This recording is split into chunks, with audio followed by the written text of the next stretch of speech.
TL's team composition can't split push, nor can it siege, which means, ergo, the Void Grubs were a completely fake objective. It doesn't do anything. It doesn't have any transformative value to the fucking game beyond like the first 3 turrets.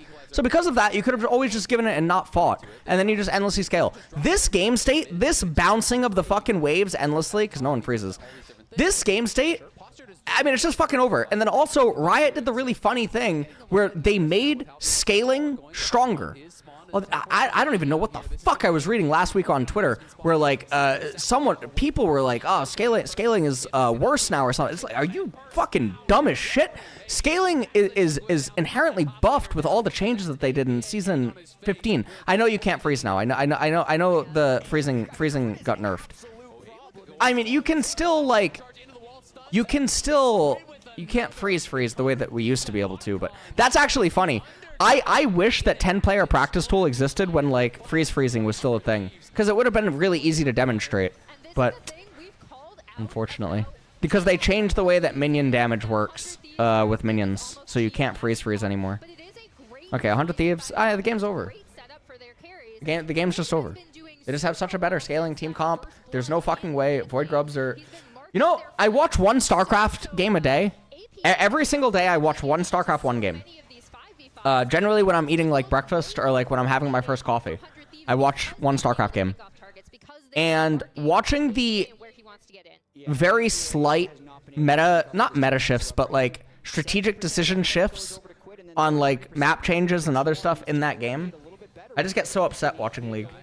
Shifting aggressively. Remember, they have the Otacon GA, so he is down to get scrappy here at this point in the game. I don't even know how to explain it. I don't. It would. You know what? Getting Void Grubs is.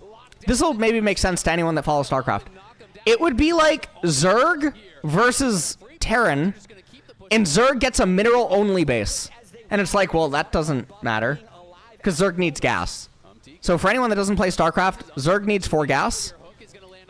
So they have to keep getting bases with gas. And so if they get a base that is only minerals, Terran just laughs. In fact, Terran probably won't even try to attack it. Like, let's just be honest here. It's an advantage, right, in that it's a base, but it doesn't mean anything, because it doesn't change the game. There's no transformative value of a mineral-only base.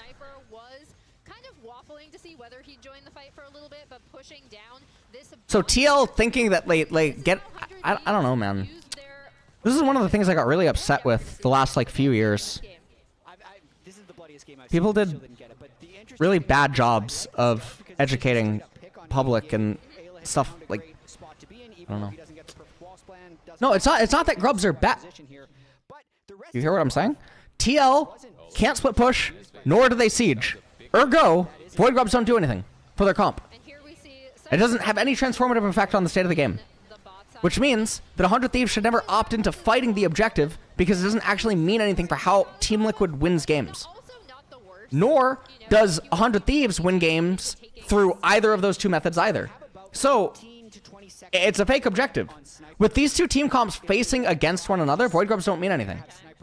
Now, solo queue Void Grubs, I mean, they're obviously inherently different, because split pushing is always viable in solo queue. Starting to come through as well. There's the upgraded Triforce for FBI. APA sneaking around on the side, but I think he was spotted yesterday.